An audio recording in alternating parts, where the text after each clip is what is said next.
What's up everyone? My name is Ruth Kirathe, back at it again with another video, and today I'm joined by Miss Reika Mensing. Reika, why don't you introduce yourself first of all? Hi, my name is Reika Mensing. I'm from Japan, but I'm half American.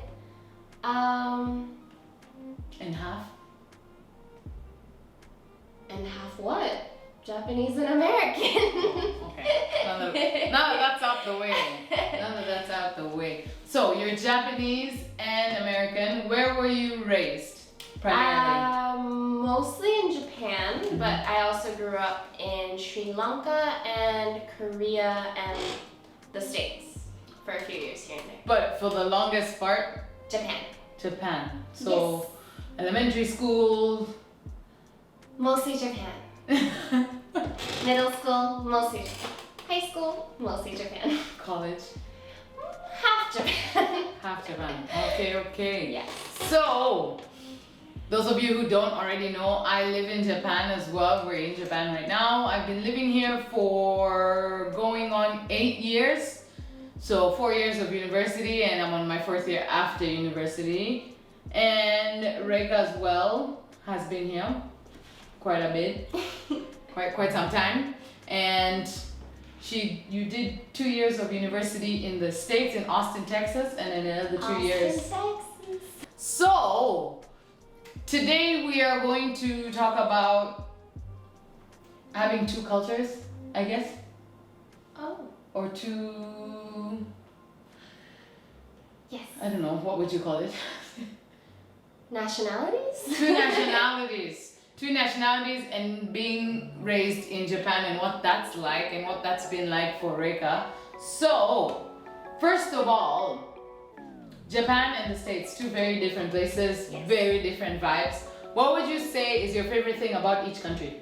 I think my favorite part of Japan is the safety. It's so safe. It's so safe here. Like, I could lose my wallet and I know I would find it with all my money intact. Like, I'm a testament to that. My favorite part of America, I would be everyone's self-expression. Like, everyone loves to express themselves and their individuality to like a really high extent, and I feel like that's so cool to see, and it kind of taught me more about myself and like what kind of person I am. So I think that's a great part of America. What do you think is the way that Japanese people express themselves, and why that's different from what you just said about the States? I think in Japan we're taught to be pretty similar, to follow strict rules and to kind of respect the harmony and peace of everything, which has its great qualities. Like, again, the safety, I think, comes a lot from that aspect of we should take care of each other, care for each other, you know, pick up someone's trash even if it's not yours, kind of thing. Whereas America's like, fuck all that, this is me, I want you to see me. You just do you. You just do what you need to do. And there's both qualities in both countries, but that's a main thing I can see throughout both cultures. Oh, okay. And then I was gonna say, like, elementary school, like when you're a young kid growing up in the school system here, and like you said, Japan is very kind of strict on rules and stuff. What are some of the things they made you do in like primary school, in elementary school, that you didn't have to do, well, in the States? One thing that was very odd was that we had monthly uniform checks. So we had to measure how long our skirts were. It couldn't be over your knees. We had to have a specific bag that we carried to school, which like was our school's bag. We weren't allowed to pierce our ears, not even have the holes. We're not allowed to dye our hair, and I was born with like light brown, dark brown, lighter hair than everyone else. So I almost got kicked out, like, from even starting school. For your natural hair? For my natural hair, because they're like, how could parents dye their child's hair? Like, how dare you do that? I remember Japan just acts like foreign people aren't real. Like, they're just there like, what? It's not black? That can't be right. The parents must have dyed it. Like, how can your vision be so narrow that you don't assume or even predict that people can have different colored hair. That's unreal to me. I mean, my hair now is dyed, but I'm not in school anymore, so. Also, like some of the things you said are things that I'd say a lot of similarity with schools in Kenya, because uniform checks. I was in boarding school, and every morning like they'd like check the back of your your white shirt collar, and they check like if there's dirt on it or anything, that's I don't not. think ours was that like- serious to be Yeah, honest. and then like they check if your shoes are polished and stuff like that. But the backpack thing, everyone has to have the same backpack. I can't personally say I went through that.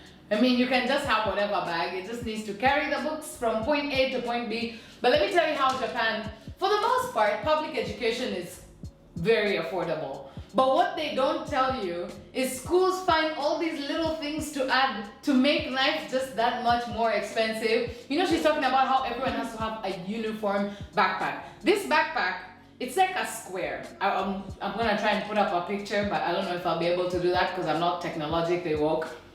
And it's like a big bulgy backpack, and it's like that backpack costs what, like 50,000 yen? That's 500 USD, and you have to go to school. That is upwards. the lowest.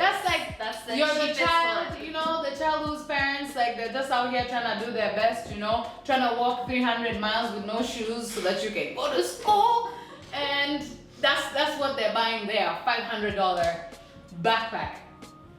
And it's a backpack. And after elementary school, then you go to high school and you don't need that backpack anymore. First of all, there are those who buy because sometimes they come in different sizes. There's like a cute little toddler size for like first grade elementary. Then your kid gets to third grade and that thing can't slide into their shoulders because your boy got a little bit bulky, And then you have to go and spend another $500 to get a bigger size. It's ridiculous.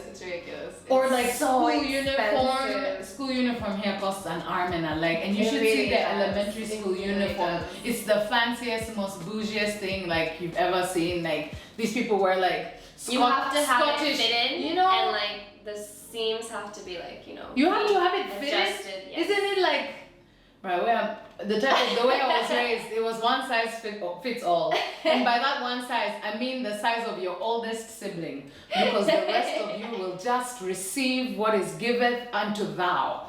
Whatever just trickles down in the family line is what you're gonna wear. So it'll grow. You'll grow. You'll and have to fit it. It'll fit. By senior year, it will fit. So, yeah.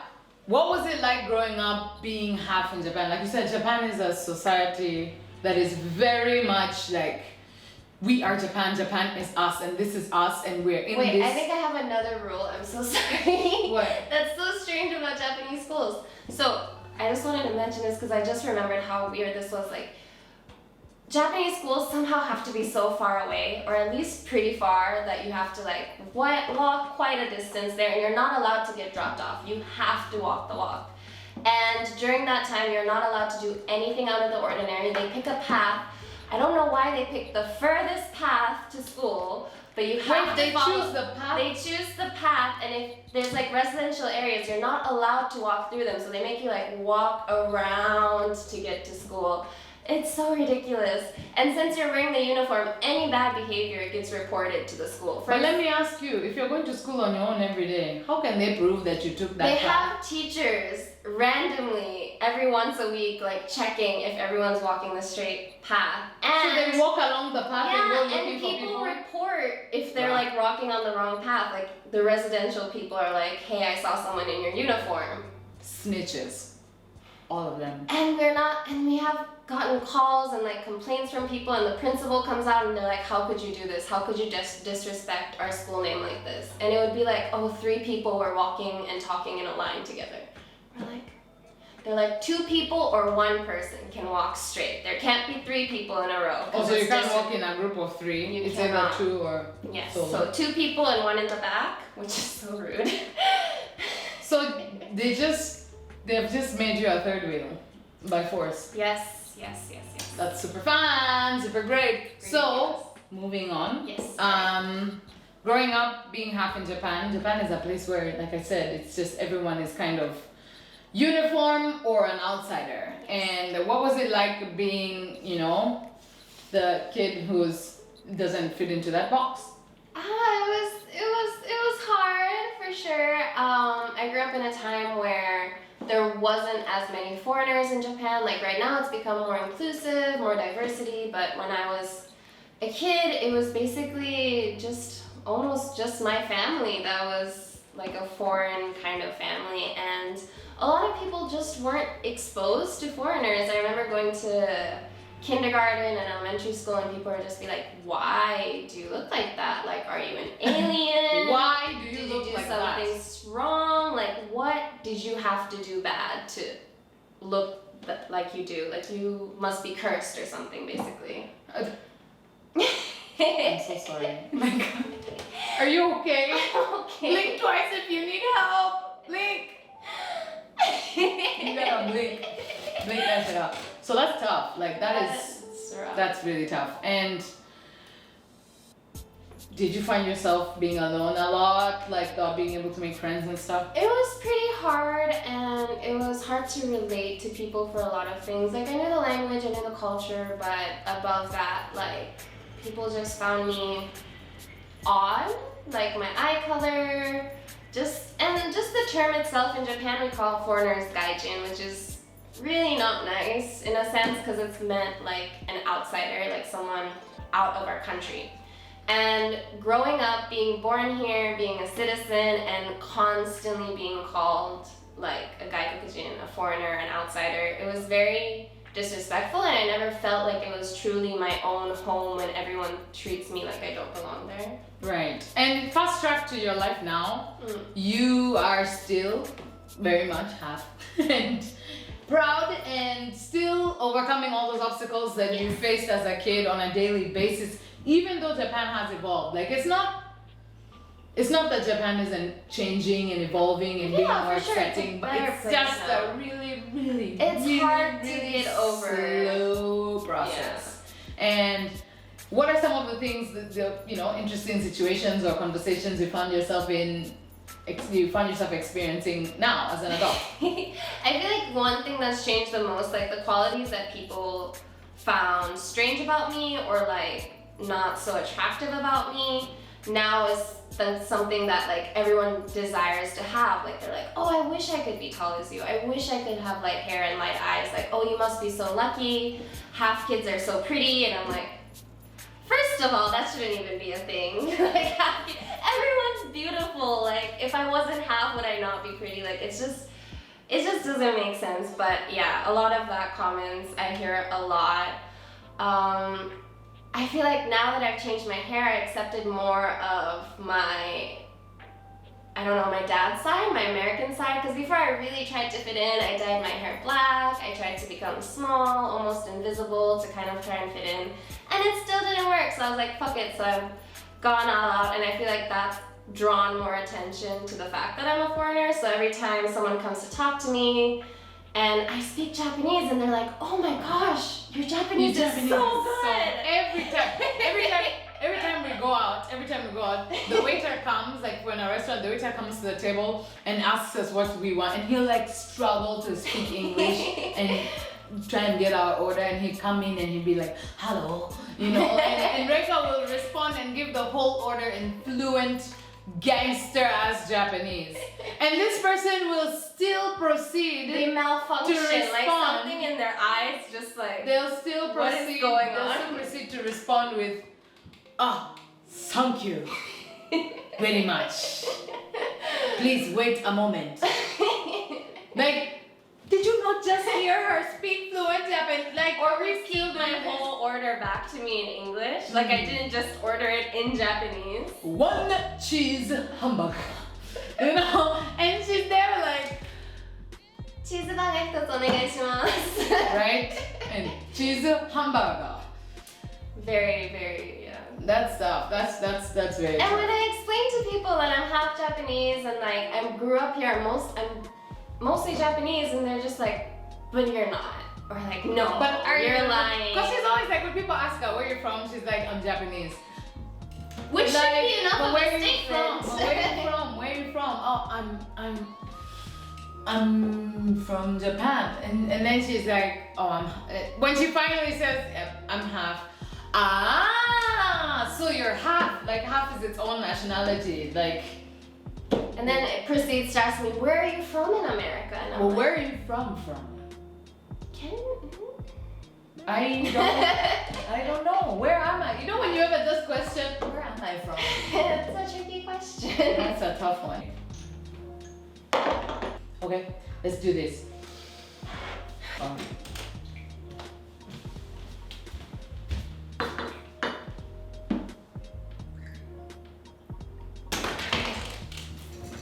Okay, so to cap off this video, we are going to play one of, is it a childhood game? We're gonna play a game. Is it a childhood game? Would you say it's a childhood game? It is It's a childhood Japanese game, Yeah. but the adult way. And that's what we're doing right now. So, do you wanna explain the rules real quick? Okay, so the game is basically called Achimuite Hoi. So it kind of means look that way. Look over there. Look over there. So basically, one person has to point in a direction and the other person has to avoid looking in the same direction. Okay, so you're supposed to do it facing each other, but Yes. we're gonna do it facing forward. Middle. So you're basically gonna be like this. Okay. That's right. So she's gonna say Achimuite hoi and then point to a direction. And if I turn my head the direction that she's guessed, I'm going to turn it. So the same direction, same. And if she gets me, if she predicts which way I'm turning my head, then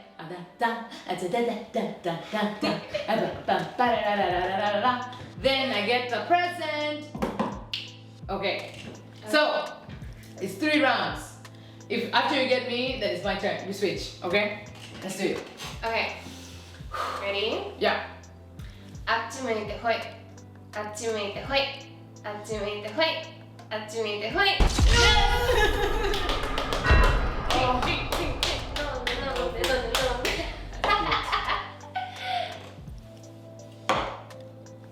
Okay.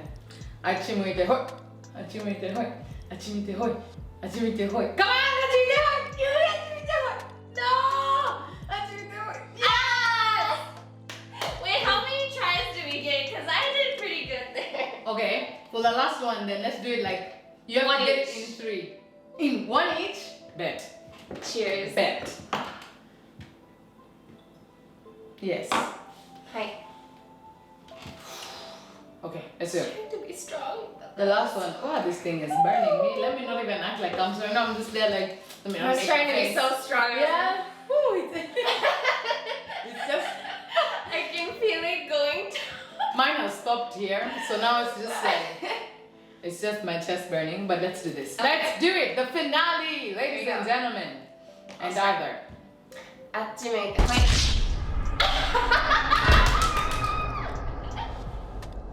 Let's have this. No. Please. No. Good luck. Rock, scissors, paper is. Well, rock, paper, scissors is also pretty famous It here. is the Japanese game, sure. Okay, so if I win, you drink half. If you win, I'll drink all of it. Okay.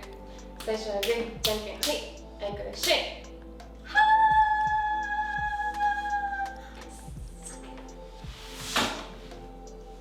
You failed me. Okay, let's do this. I think there's a little bit left. That's not. Guys, thank you. Like, share, subscribe. Bye.